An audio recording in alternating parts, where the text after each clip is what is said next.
الزمن من أكتر من 3000 سنة. المكان مصر. كان في ملك مفكر نفسه إله، يؤمر كل الناس لازم تنفذ طلباته، يقتل من غير ما أي حد يعترض. والملك ده هو فرعون. بس في نفس اللحظة اللي كان فيها فاكر إن هو أقوى إنسان على وجه الأرض، كان في طفل بيتولد هيكون هو السبب في هلاكه، والطفل ده سيدنا موسى عليه السلام. قصة النهاردة من أكتر القصص اللي أنا بحبها، قصة سيدنا موسى عليه السلام، النبي اللي كلم ربنا كلام مباشر من غير أي واسطة. قصة النهاردة كلها معجزات، أحداث غريبة، عشان كده هاتوا حاجة تشربوها واستمتعوا. طبعا لو كان المغرب أذن يعني. قصتنا بتبتدي بملك ظالم مفكر نفسه بيقول لكل الناس إن هو إله، لازم يعبدوه، لازم ينفذوا كل حاجة هو بيطلبها. وزي ما قلت لكم الملك ده هو فرعون ملك مصر في الوقت ده. في يوم من الأيام بيحلم حلم غريب، ولما العرافين بيفسروا له الحلم ده بيقولوا له وركزوا قوي إنه هيتولد ولد من بني إسرائيل وهيكون هو السبب في سقوط حكمه. متخيلين لو الشخص مفكر نفسه ان هو اله، يجي حد ببساطه ويقول له انه في ولد هيتولد وهيكون السبب في سقوط حكمك، انت مش هتبقى ملك بعد كده. متخيلين حد زي ده ممكن يعمل ايه؟ عمل اكتر حاجه ظالمه ممكن اي حد يعملها. قال لنفسه مش الفكره انه في ولد هيتولد من بني اسرائيل وهيجي ويسقط الحكم بتاعي، طيب ماشي، انا اي ولد هيتولد من بني اسرائيل هيموت.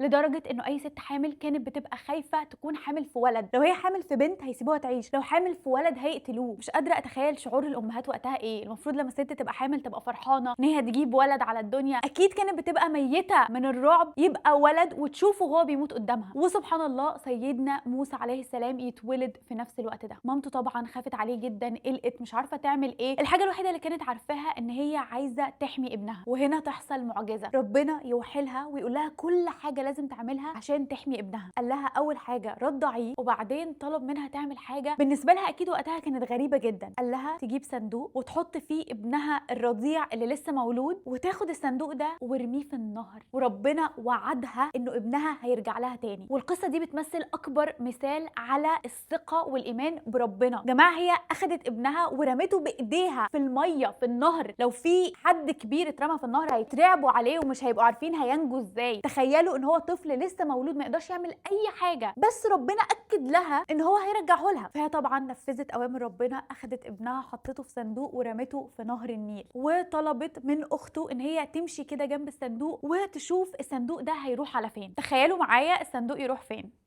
تخيلوا عند بيت فرعون، بيت الراجل اللي بيؤمر انه كل الاطفال الولاد تتقتل. طبعا اي حد يسمع كده يقول خلاص الطفل ده انتهى، اول لما فرعون هيشوفه هيقتله. بس لا، مش ده اللي حصل. اخدته وقتها زوجة فرعون كان اسمها اسيا، وراحت طلبت من جوزها فرعون ان هو ما يقتلوش ويسيبه يعيش معاها وهي تربيه، لعل وعسى انه لما يكبر يا اما ياخدوه كابن ليهم يا اما ينفعهم في حياتهم. وسبحان الله سبحان الله فرعون وافق. وكان عندهم مشكله ساعتها. موسى عليه السلام كان طفل رضيع وقتها، يعني عشان ياكل لازم يرضع. جابوا له عدد كبير من المرضعات، ما كانش راضي ياكل ولا يرضع من اي ست فيهم. تفتكروا ليه حصل كده؟ عشان يتنفذ وعد ربنا سبحانه وتعالى لمامة سيدنا موسى عليه السلام بانه هيرجع موسى عليه السلام ليها. اخت موسى عليه السلام راحت وقالت لزوجة فرعون ان هي عندها مرضعة كويسة قوي. مين المرضعة دي؟ مامة سيدنا موسى عليه السلام بنفسها. وفعلا يتحقق وعد ربنا لمامة سيدنا موسى عليه السلام وابنها يرجع لها وهي اللي تكون المرضعة بتاعته. واول لما يشوفها يرضى ان هو يرضع لاول مرة. جماعة انتوا متخيلين ان هي رمت ابنها في النهر وكانت عارفه ان هو هيرجع لها؟ يبان انه حاجه مستحيله انها تحصل. رميتي طفل صغير في النهر، ازاي متوقعه ان هو يرجع لك تاني؟ بس هنا نتعلم انه مع ربنا مفيش مستحيل. وجماعه عشان تعرفوا قد ايه فرعون ده كان ظالم، لازم احكي لكم قصه ماشطه ابنه فرعون، السيده اللي كانت بتسرح شعر بنت فرعون. كانت هي مؤمنه بربنا، مش مؤمنه خالص ان فرعون هو اله ولا اي حاجه. ففي يوم من الايام وهي بتسرح شعر بنت فرعون المشط يقع منها على الارض، فوهي بتوطي تجيبه قالت بسم الله. فبنت فرعون قالت لها هو انت تقصدي الله اللي هو بابا فرعون صح؟ قالت لها لا، انا اقصد ربنا كلنا. ولما عرف فرعون انه ماشطه بنته مؤمنه مؤمنه بربنا عذبها اشد العذاب. حاول بكل طريقه يثبت ان هو بس لو عذبها وخوفها مش هتؤمن بربنا وهتقول لفرعون انه انا شايفاك ان انت ربنا. جاب قدر كبير، حاجه زي حله كبيره قوي مليانه زيت مغلي، وحط قدامها كل ولادها وبدا يرميهم واحد ورا التاني في القدر ده. ومع كل طفل كان بيرميه كان بيسالها هل هتامني بيا، هل هتقولي ان انا ربنا؟ ومع انها كانت بتشوف ولادها بيموتوا قدامها الا انها كانت مصره على كلامها، مؤمنه بربنا وعمرها ما هتصدق انه فرعون هو اله، لحد ما رمى ولادها كلهم في القدر ورماها هي كمان. القصه دي بتوضح لنا احنا بنتكلم عن مين، قد ايه هو ظالم، قد ايه هو ممكن يعمل اي حاجه عشان يثبت بس ان هو اله. وفعلا موسى عليه السلام بيكبر في بيت فرعون، بيكبر في بيت الشخص اللي قتل ولاد بني اسرائيل كلهم عشان بس خايف من سيدنا موسى عليه السلام. وسبحان الله الشخص اللي كان فرعون بيقتل كل ولاد بني اسرائيل عشان خايف منه يجي ويتربى في بيت فرعون نفسه. وده برضو بيعلمنا انه لو ربنا مقدر حاجه انها تحصل مفيش اي انسان على وجه الارض يقدر يغيرها. عشان كده لو حاسين انه في اي حد في العالم ممكن يأذينا، ممكن هو يضرنا، لو ربنا مش رايد انه الشخص ده يأذينا مش هيعرف يأذينا. كل حاجه بتحصل لنا في ايد ربنا وبس. وفعلا موسى عليه السلام يكبر وتحصل هنا الحادثه اللي هتغير مسار القصه كلها. كان سيدنا موسى ماشي في يوم من الايام ويشوف شخصين بيتخانقوا، واحد من آل فرعون وواحد من بني اسرائيل. فالشخص اللي من بني اسرائيل يستنجد بسيدنا موسى عليه السلام ان هو يجي وينقذه. وفعلا سيدنا موسى تدخل وقتها وضرب الشخص اللي من آل فرعون ده ضربه واحده، بس الضربه دي كانت قويه لدرجه انه الشخص ده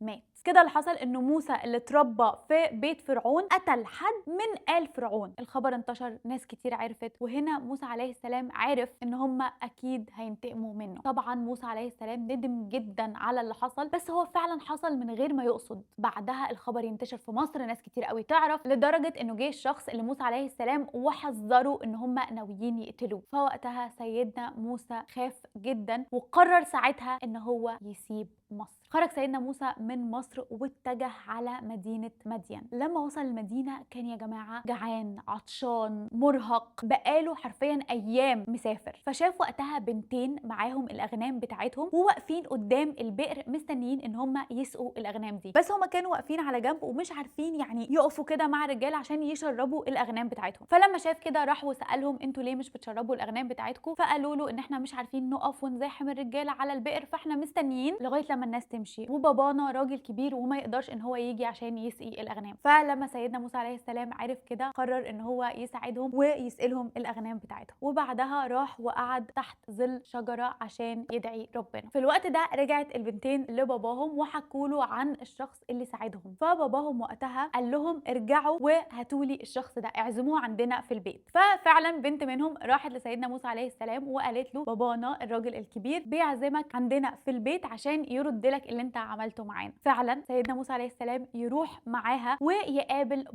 باباهم ساعتها شاف قد ايه موسى عليه السلام كانت اخلاقه كويسه قوي، فقال له ان هو عايز يجوزه بنت من بناته الاثنين مقابل ان هو يساعدهم في رعايه الاغنام بتاعتهم لمده 8 سنين. ولو سيدنا موسى عليه السلام عايز ممكن يزودهم ل10، بس عادي هو ممكن بس يكتفي ب8 سنين. وفعلا موسى عليه السلام يوافق ويتجوز بنت من بناته ويقعد يرعى الاغنام بتاعته للمده اللي هو طلبها. وبعد ما المده خلصت سيدنا موسى اخذ عيلته وخرج من مدين. وهم في الطريق سيدنا موسى شاف نار من بعيد، ودي اكتر جزء انا بحبه في القصه. فقال لعيلته استنوا هنا، انا هروح يا اما هجيب شعله من النار دي عشان نتدفى بيها، يا اما لو لقيت ناس قاعدين حوالين النار دي هسالهم واستفسر منهم عن الطريق وكده. ففعلا سيدنا موسى عليه السلام يروح للحاجه اللي كان شايفها في الاول نار، بس اول لما يوصل ما يلاقيهاش ان هي نار، بيلاقيها عباره عن نور عظيم. والنور ده كان نور ربنا سبحانه وتعالى. جماعه مش عارفه بس الجزء ده من القصه كل ما بسمعه بحس ان انا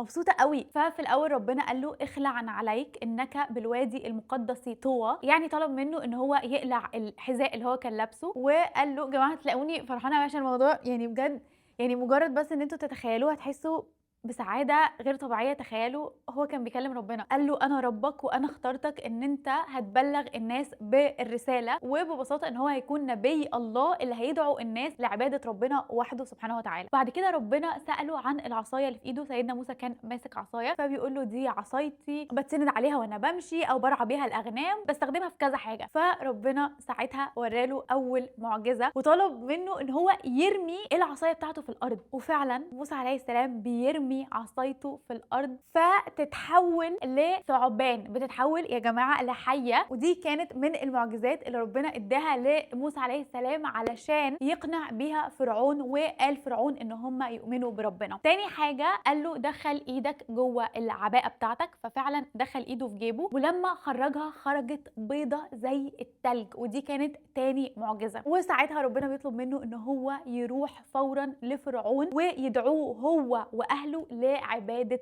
ربنا سبحانه وتعالى. فساعتها سيدنا موسى طلب من ربنا حاجه ما قلتها لكوش، بس موسى عليه السلام كان بيتلعثم في الكلام، يعني زي بيتأتأ. فطلب من ربنا ان هو ياخد معاه اخوه هارون عشان هو كان فصيح في اللسان بيعرف يتكلم، فهيعرف يتكلم احسن منه. فربنا استجاب له ان هو ياخد معاه اخوه هارون. تخيلوا بقى اللحظه دي بعد ما عدت سنين، وفجاه فرعون بيلاقي سيدنا موسى عليه السلام داخل عليه هو واخوه هارون وبيدعوه لعباده ربنا. اصلا فرعون بيقول ان هو اله، ازاي انتوا بتدعوني لعباده ربنا؟ انتوا متخيلين اللحظه دي عامله ازاي؟ فاكيد متوقعين ايه لما فرعون يسمع انه في اله غيره؟ هيعمل ايه؟ طبعا هيرفض، طبعا مش هيصدق. فهنا موسى عليه السلام بيستخدم المعجزه اللي ربنا اداها له عشان يثبت لفرعون ان هو لازم يعبد ربنا، وبيرمي قدامه عصايته فبتتحول لحيه. وتخيلوا رد فرعون عليها ايه؟ المفروض يكون رد فرعون ان دي معجزه وان هو لازم حالا يؤمن بالله سبحانه وتعالى، بس هو عمل العكس تماما. قال على سيدنا موسى عليه السلام ان هو ساحر وان دي مش معجزه، هو بس بيعرف يعمل كده عشان هو ساحر وطبيعي اي ساحر يقدر يعمل كده. وجمع اكبر سحره مصر عشان يواجهوا سيدنا موسى عليه السلام. وبعدين يا جماعه كل السحره رموا عصيانهم وتحولت لتعابين. فسيدنا موسى خاف شويه وقتها، فربنا طمنه وقال له ما تخافش وارمي بالعصايه بتاعتك.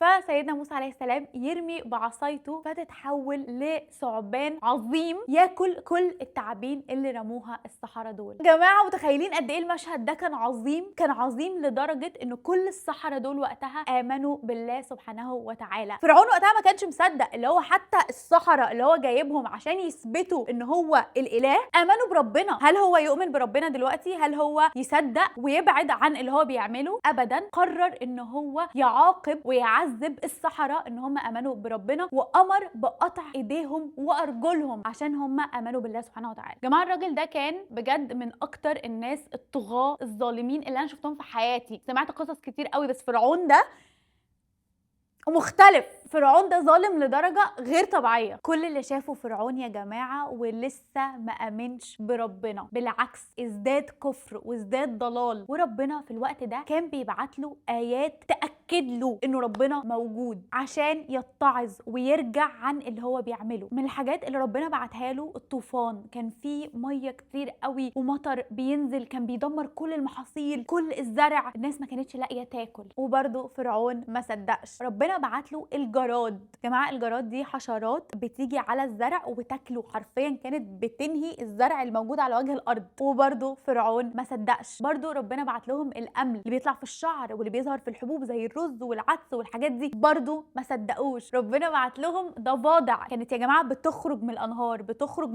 من الابار، كانت حرفيا بتزعجهم في حياتهم. انتوا متخيلين في بيتكم تلاقوا فيه ضفادع فجاه طالعه عليكم؟ وبرده ما كانوش بيؤمنوا بربنا، لدرجه ان هم لما كانوا بيحاولوا يشربوا من ميه النيل كانت الميه بتتحول لدم. انا مش مصدقه انه في ناس شافت كل ده وما امنتش بربنا. انا مش مصدق، مش عارفه عملوا كده ازاي. لا وكمان لما كان الكرب بيشتد بيهم كانوا بيروحوا لسيدنا موسى عليه السلام ويطلبوا منه يدعي ربنا ان هو يشيل عنهم البلاء. وفعلا سيدنا موسى عليه السلام كان بيدعي ربنا وربنا كان بيرحمهم وبيبعد عنهم الابتلاء ده. وبعد ما يخلص الابتلاء كانوا بيعملوا ايه؟ بيرجعوا يكفروا بربنا تاني. عشان كده كان ربنا بيبعت لهم ابتلاء تاني وتالت ورابع، لغايه لما ربنا اوحى لسيدنا موسى عليه السلام ان هو هياخد كل الناس اللي اتبعته وامنت بربنا ويخرجوا من مصر بالليل. خلاص فرعون شاف كل المعجزات، ربنا بعت له كل الابتلاءات وكل الادله اللي تاكد له ان هو لازم يؤمن بربنا وما امنش، فخلاص عقاب ربنا لازم يجي. خرج موسى عليه السلام هو وكل من اتبعوه من مصر زي ما قلت لكم بالليل، واول لما فرعون عرف اخد جنوده وراح وراهم، هم يمشوا وفرعون بيمشي وراهم لغايه لما وصلوا عند البحر. تخيلوا معايا قدامهم البحر ووراهم جنود فرعون، لغايه لما اعتقدوا ان هم خلاص هالكين هالكين. جماعه هيروحوا فين؟ قدامهم بحر لو دخلوا فيها يغرقوا، ووراهم كده كده جنود فرعون هيقتلوهم. وهنا تحصل المعجزه، ربنا يوحي لسيدنا موسى عليه السلام ان هو يضرب بعصاه البحر، ولما سيدنا موسى يعمل كده البحر سبحان الله يتشق. جماعه البحر انقسم وظهر في النص طريق يقدر سيدنا موسى وكل اللي اتبعوه ان هم يمشوا فيه في نص البحر. بعد ما دخل سيدنا موسى وكل اللي اتبعوه من وراه، يقرر فرعون وجنوده يدخلوا وراهم في نص البحر. اكيد فكر فرعون انه زي ما سيدنا موسى عدى بين البحر فرعون هيقدر يعدي طبعا، بس اللي حصل انه بمجرد ما سيدنا موسى وكل اللي اتبعوه خرجوا من الطريق اللي في نص البحر، كده مين اللي فضل في نص البحر؟ فرعون وجنوده. فبقدرة ربنا سبحانه وتعالى البحر يرجع زي ما هو تاني ويقفل على فرعون وجنوده. متخيلين؟ بحر كامل بيقفل عليهم، ماتوا كلهم غرقانين. وساعتها بس فرعون قال لموسى عليه السلام ان هو آمن بربنا، بس بعد ايه؟ بعد ايه ربنا كان اظهر له كل المعجزات كل الدلائل وارسل عليه كل الابتلاءات اللي تاكد له ان ربنا موجود وتدعوه ان هو يعبد ربنا وهو رفض. فاخيرا جه لفرعون رد ربنا واغرقه هو وجنوده. والجزء ده بالذات من القصه بنتعلم منه حاجه مهمه قوي، انه مهما حسينا انه انتقام ربنا اتاخر هو في الاخر هيجي. الشخص الظالم مهما عمل مهما عقابه اتاخر ربنا برضه هينتقم منه، زي ما حصل بالظبط مع فرعون وجنوده. عايزاكم دلوقتي انتوا تكتبوا لي ايه الدروس اللي انتوا اتعلمتوها من قصه النهارده، وكمان قولوا لي حابين تسمعوا قصه ايه المره اللي جايه. اتمنى ان السلسله دي تكونوا بتستمتعوا بيها، واهم حاجه بتستفادوا منها، عشان انا مؤمنه انه لو الواحد استمتع وهو بيستفاد هيستفاد احسن بكتير. وبس كده، رمضان كريم وكل سنه يا رب وانتوا طيبين.